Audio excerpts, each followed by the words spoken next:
Hei, sveiki, Ramūnas. Noriu parodyti kelis AI įrankius, kuriuos aš pats naudoju, kurie man tikrai padeda darant video, ypač video darant. Ir kaip juos galima išnaudoti savo veikloje. Tai aš turiu tokį rinkinį, visą čia sudėti mano visi įrankiai. Kas norėsite, parašykite žemiau komentare. Aš jums atsiųsiu šitą nuorodą, galėsite pažiūrėti ir kainos sudėtos ir kas apie tą įrankį. Bet aš noriu kelis padaryti. Dabar pirmiausiai turbūt apie turinio kūrimą, ne? Klausia daugelis, kaip man daugiau klientų gauti. Tai vienas iš svarbiausių dalykų pradedant prieš AI, nes aš galiu į ChatGPT nueiti taip. Ir pavyzdžiui, sakau, sakau, čia sakykime, arba SEO Optimized Content Writer, ne? Arba čia galima aišku išvesti į lietuvių kalbą šitą Choose Another Language, Lithuanian, jeigu išverstume į lietuvių kalbą, kaip tai atrodo, čia Google Chrome vertėjas.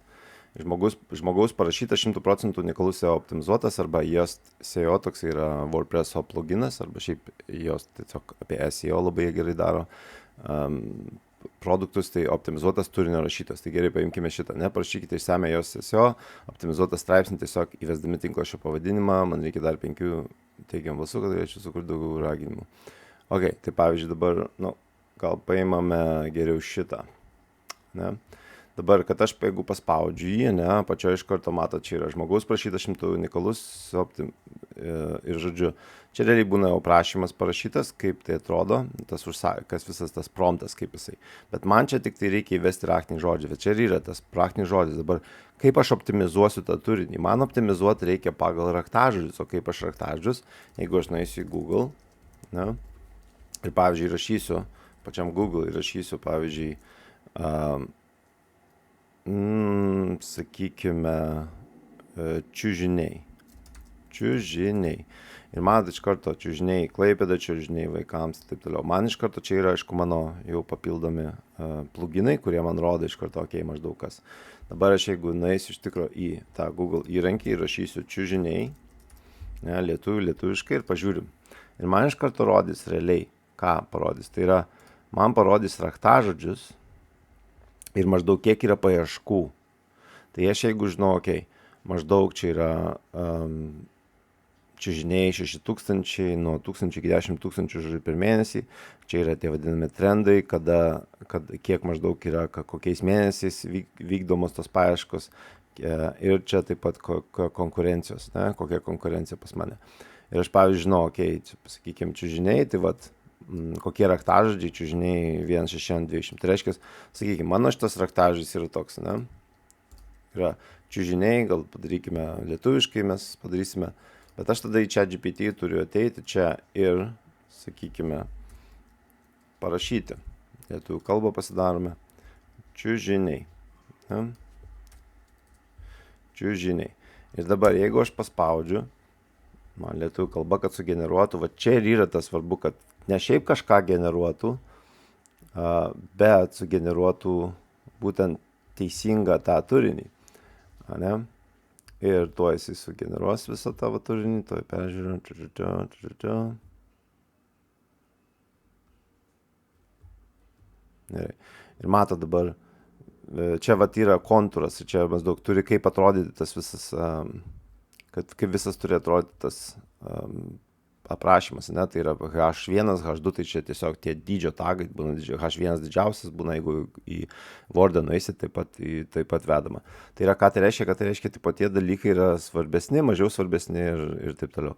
Čia kaip šitam straipsnė kažkokiam tai Delfi ir taip toliau. Tai čiužiniai 1.6 kokybiško miego paslapčių atskleidimas. Ir man iš karto, ta prasme, kai jeigu aš nueičiau kaip raktažodžiai gaunami, tai yra, kai jeigu nueisi raktažodžiai, kiekvienas žodis aprašomas dar kitais žodžiais ir jie būtent su vieni kitu susiję. Tai reiškia, jeigu apie čiužinius rašau, įsivaizduokit straipsnis.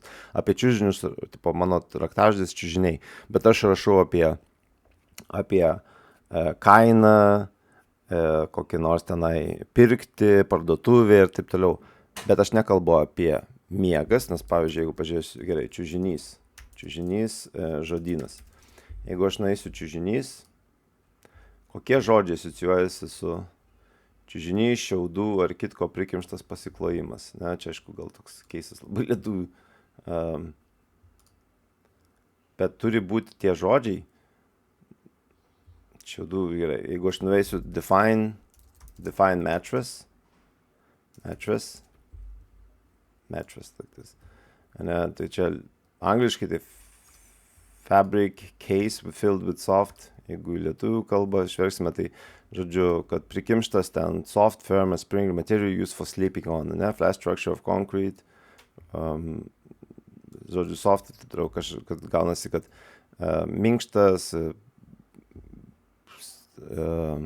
miegoti, ne, va tokie visi dalykai.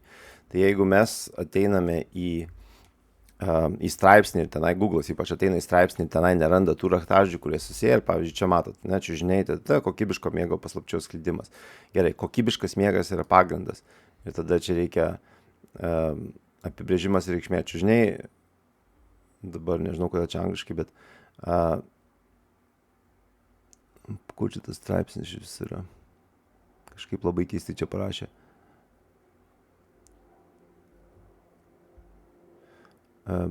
Angalių ir priedų pridėjimas for personal preferences. Aišku, čia reikia padirbėti. Matot, kad kažkokią nesąmonę parašė.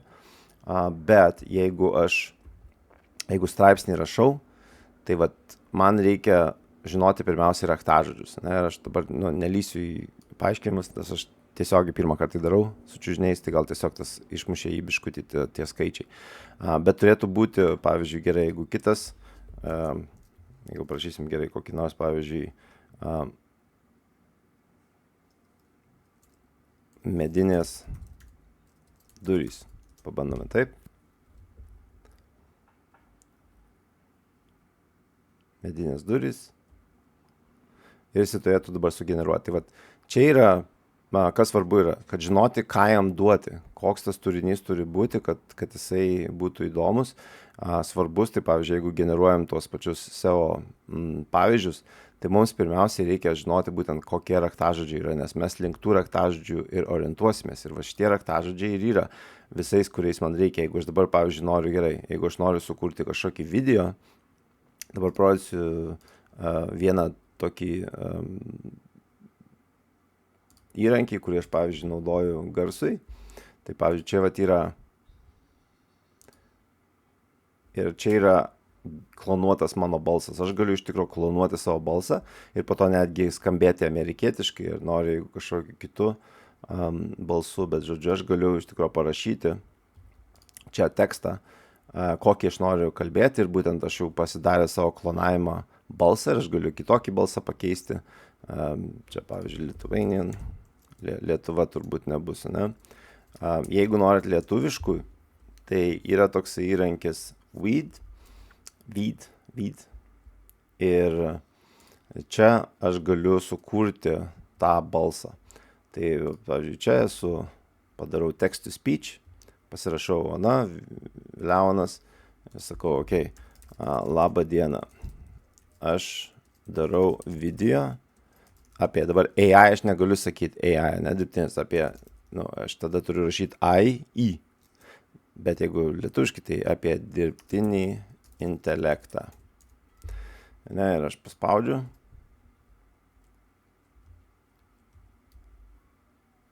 Ok, jeigu čia Leonas, Ona.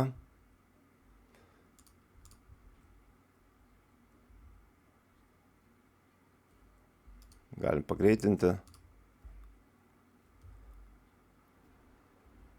Okay. Tai va čia yra šitas įrankis Weed, jisai duoda nemokamai tam tikrą minučių kiekį, bet jeigu reikia ypač klonuoti savo balsą, tai geriausias yra Play.ht. Aš kaip ir sakiau, atsiųsiu jums nuorodą, bet ką čia galim padaryti, yra pasirinkti tą balsą savo, kaip klonuoti tą balsą savo, tai tiesiog įkeli, čia aišku dabar mokama bus, bet čia būna nuoroda, tiesiog tai iki 300 sekundžių klipą įkeli ir jis tada gali tau grinai padaryti tą balsą. Ir pavyzdžiui, čia vat yra, jeigu pažiūrėti, tai čia man atrodo, vat aš netgi pažiūrėsiu, ar čia mano balsai, čia yra mano, turėtų būti mano, čia yra mano balsas. Čia aišku, kadangi jis lietuviškai nedaro, tai nėra, bet pavyzdžiui, čia yra mano, tuoj pažiūrėsime, kur yra mano darytas.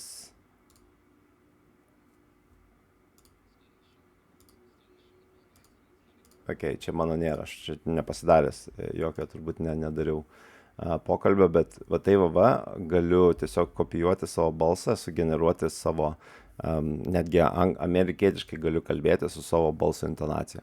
Tai tas labai, jeigu klientams ypač reikia kažko, galima jiems padėti sugeneruoti, bet lietuviškai tai yra šitas Weed, čia galim pasirinkti lietuvių kalbą ir sugeneruoja garsą. Taip pat šitas įrankis labai fainas tuo, kad jis realiai viską iš karto gali padaryti, tai jeigu man, pavyzdžiui, reikia video kažkokį pridėti, netgi galima pridėti avatarą, kur galėtų kalbėti. Ir jeigu aš ten įdėsiu, pavyzdžiui, dabar pažiūrime, ar lietuvių kalba, turbūt lietuvių gali ir nebūti. Gali vis dėlto būti, žiūrėk. Sveiki, kaip jums sekasi? Taip. Pažiūrime. Ir sugeneruos. Ką sugeneruos ir kaip kalbės. Tai kol generuoja, dar kartą primenu.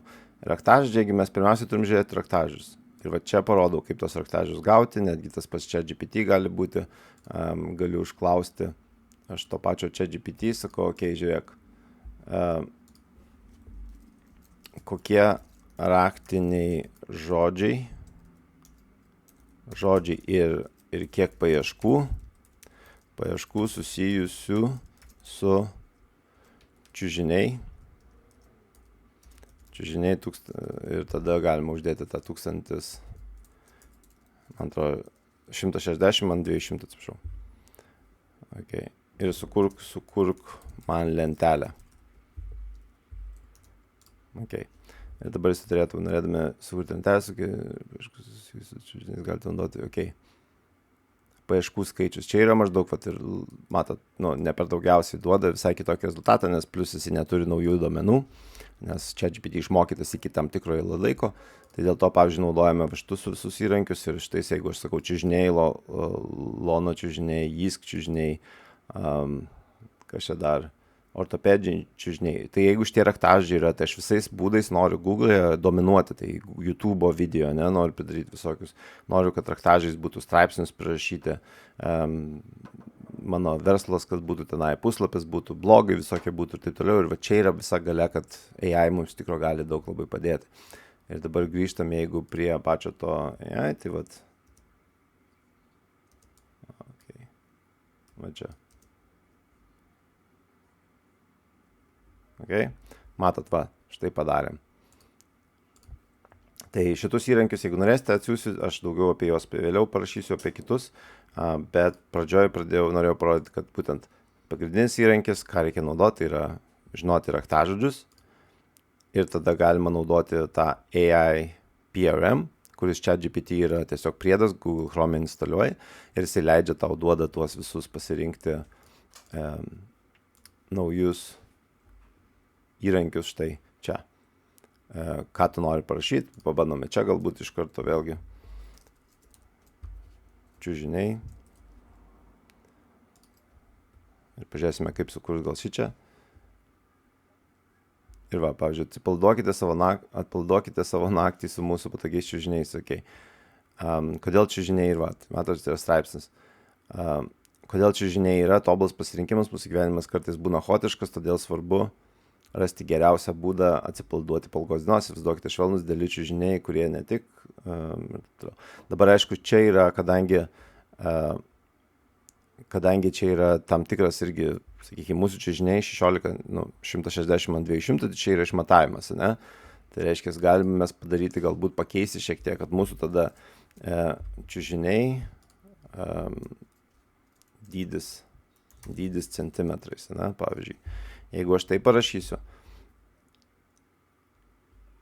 ir iš karto įvedas, kodėl čiužiniai dėlį pasirinkimo proga, miego komfortas yra esminis sveikatos ir geros aspektas, įsivaizduokit puikus čiužinys dydžio, kurie ne tik prideda elegancijos jūsų miegamajam, bet ir užtikrina ramų ir gilų miegą. Miego kapralis ir jeigu pažiūrėsite, jeigu raktažodis mūsų yra čiužiniai toksai, jisai visur kartojasi, ir dėl to Google'as po to mato, ir kadangi kiti žodžiai susijęs su miegojimu, komfortiškumu ir taip toliau. Tai ir yra ta visa galia, kadangi tu turi savo puslapyje, turi kitokius straipsnius, perrašai šiek tiek kitaip jos, įdedi kažkokius į tokius blogus ir va tai va po to tampi Google išmetamas esi būtent, kai ieško kas čiužiniai, 160 ant 200. Ir tada ar tai video, ar tai būtų, ar tai tavo straipsnis, ar dar kažkas, ir va tai va greitai gali pritraukti daug žmonių. Tai jeigu įdomu daugiau, tai visą tai mokau ir parodau tuose taip pat mokymuose ir taip pat dar turime konsultaciją. Tai aš įdėsiu apačioj nuorodą, kam įdomu, parašykite, kad noriu. Mes tada atsiūsime, kaip galima įsigyti visus šitus mokymus, prisijungti, kur apie tai ir kalbame, rodome, kaip visą tai gyvendinti, kaip pavyzdžius ir kiekvienoje jūsų situacijoje, kaip jūs kokią progą, kad ir kokią paslaugą produktą turėtumėt, parodysime, kaip visus tuos įrankius sudėlioti, nes tai yra didelė tikrai iš kur tų raktažodžių gauti, kaip juos gauti gyvai, kaip juos gauti realiu laiku, pažiūrėti, kiek žmonių ateina ir taip toliau, visą tai sudėliojama ir visą tai duodame.